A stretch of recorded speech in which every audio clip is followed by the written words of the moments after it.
કાંકરેજ તાલુકાની અંદર એક પ્રેમ લગ્નના ફેરફાર માટે અને મૈત્રીકરણના કાયદાના રદ માટે એક મહારેલીનું આયોજન રાખેલું છે. એના અનુસંધાને તમામ જ્ઞાતિના અમે આગેવાનો પ્રજા મળેલા છે. અત્યારે રેલી સ્વરૂપે આપણા મામલતદાર સાહેબશ્રીને કાંકરેજ આવેદનપત્ર આપેલું છે. અમે સરકારશ્રીને કહેવા માંગીએ છીએ કે અમારી માંગણી છે કે માતા પિતાની મંજૂરી ફરજિયાત કરે અને મૈત્રી કરાર તાત્કાલિક રદ કરે. આના અનુસંધાને અમે દિયોદરમાં આવેદનપત્ર આપ્યું હતું, મહેસાણાની અંદર આવેદનપત્ર આપ્યું હતું. એવી જ રીતે અત્યારે કાંકરેજ તાલુકાની અંદર શિવોરની અંદર મામલતદાર સાહેબશ્રીને આવેદનપત્ર આપ્યું છે. સરકારશ્રી તાત્કાલિક આ કાયદા રદ કરે એવી અમારી પ્રજાની માંગણી છે, તમામ જ્ઞાતિના લોકોની માંગણી છે. જો આગળના સમયની અંદર આ માંગણીઓ અમારી સ્વીકારશે ને અને આ મૈત્રીકરણ કાયદો રદ નહીં કરે તો આગળના સમયની અંદર ગુજરાત લેવલે ઉગ્ર આંદોલન થશે. આની જવાબદારી સરકારશ્રીની રહેશે, કારણ કે અમારી વેદના છે, આ માતા પિતાની વેદના છે, આ પીડિત માતા પિતાની વેદના છે. આ વેદના સમજી અને સરકાર આમાં નિર્ણય લે એવી અમારી માંગણી છે. જય જવાન જય કિસાન કરી અને તમામ જ્ઞાતિ સમાજના આગેવાનો હાજર રહ્યા. તો આજે અમે મામલતદારને અમે આવેદન પત્ર આપ્યું છે. એમાં અમારી મુખ્ય 5 માંગણીઓ છે કે ભાઈ પ્રેમ લગ્ન કાયદામાં તો તાત્કાલિક ફેરફાર કરો અને મૈત્રી કરારનો કાયદો તાત્કાલિક રદ કરો. અને તેમ છતાં પણ અમારે એમાં પણ અમે વિકલ્પ આપેલા છે કે 30 વર્ષ સુધી તો મા બાપની સહી ફરજિયાત કરો. બીજો મુદ્દો અમારો કે 40 વર્ષથી વધુ વયના સાક્ષીઓ રાખો. ત્રીજો મુદ્દો અમારો એવો કે મા બાપનું આધાર કાર્ડ જો હોય તો જ તેની પ્રેમ લગ્નની નોંધણી થવી જોઈએ.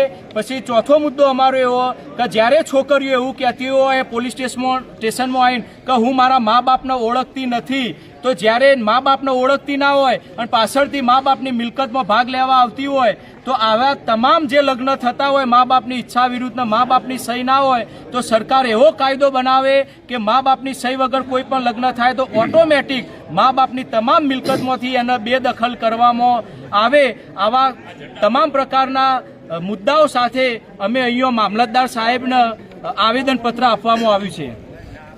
જ્યોત પ્રગટાઈ હતી એ જ્યોત અવિરતપણે ચાલુ રહી અને અહીંયા દિલીપભાઈ, અમરાભાઈ, નરેશભાઈ સહિતના તમામ આગેવાનોએ એ જ્યોત પ્રગટાઈને દીવો આપણા પ્રેરિત હિન્દુ ધર્મ સમાજ બનાસકાંઠા જિલ્લાના બેનર નીચે આજે અમે સર્વ સમાજની જે વેદના છે, સર્વ સમાજની જે લાગણી છે એને વ્યક્ત કરવા માટે આજે અમે મામલતદાર સાહેબને આવેદનપત્ર આપ્યું.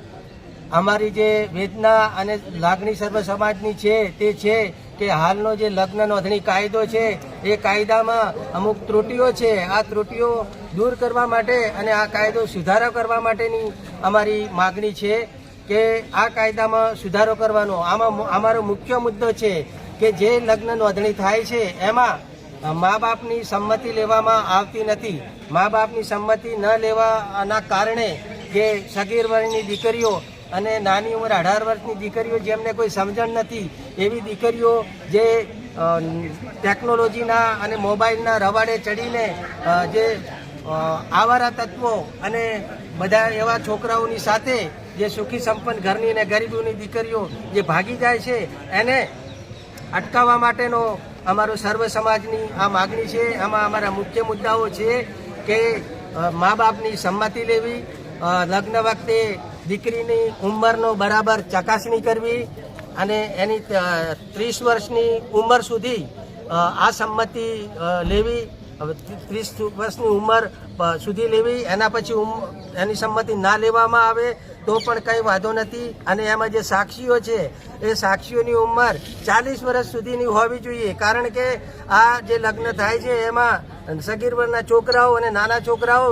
જે સાક્ષીમાં સહી કરી અને આ લગ્નને અંજામ આપતા હોય છે. 40 વર્ષનો જો કોઈ વ્યક્તિ હોય તો એના ઘરે પણ દીકરી હોય એને ખબર પડે કે આવા કામમાં સહી કરી શકાય નહીં.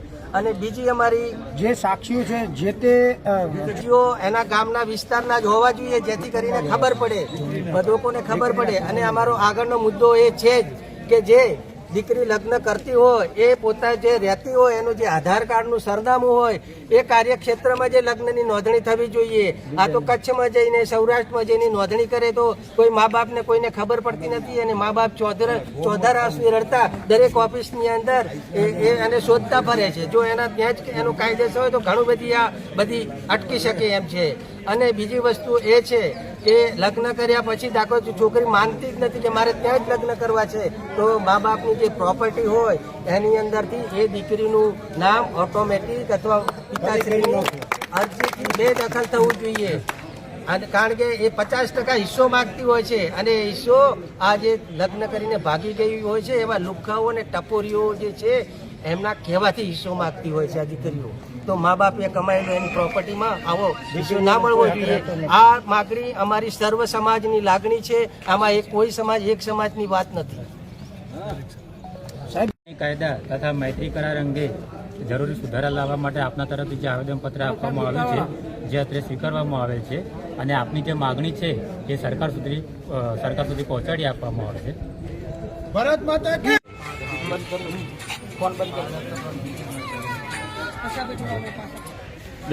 ઓકે. હવે સાહેબ અમારા લલિતસિંહ વાઘેલા, અમરાભાઈ ચૌધરી અને એમની ટીમ હિન્દુ ધર્મ સમાજ બનાસકાંઠા જિલ્લા પ્રેરિત લલિતસિંહ વાઘેલાની આગેવાનીમાં આજે અમારી દરેક સમાજની હિન્દુ ધર્મના લીધે દરેક બેન દીકરીઓ ભાગીને પ્રેમ લગ્ન કરે અને મા બાપની સહી એમાં સરકારની જોગવાઈ નથી, મા બાપ સિવાય પણ લગ્ન થઈ જાય એટલે અમે માગણી લઈને નીકળ્યા છીએ કે મા બાપની સહી ફરજિયાત કરો અને બીજું કે મૈત્રી કરાર સંપૂર્ણ બંધ કરો. એના માટે અમે મામલતદાર સાહેબને અહીંયા આવેદનપત્ર આપીએ અને અમારી આ આવેદનપત્ર ગાંધીનગર મુખ્યમંત્રી સાહેબ સુધી અને દિલ્હી સુધી પહોંચાડવાની જવાબદારી સાહેબ તમારી રહેશે. અને આનો અમને કોઈ ઉકેલ નહીં મળે, ન્યાય નહીં મળે તો અમે હજુ પણ ગાંધી ચિંધ્યા માર્ગે ઉગ્ર આંદોલન કરીશું. ભારત માતા કી જય! ભારત માતા કી જય!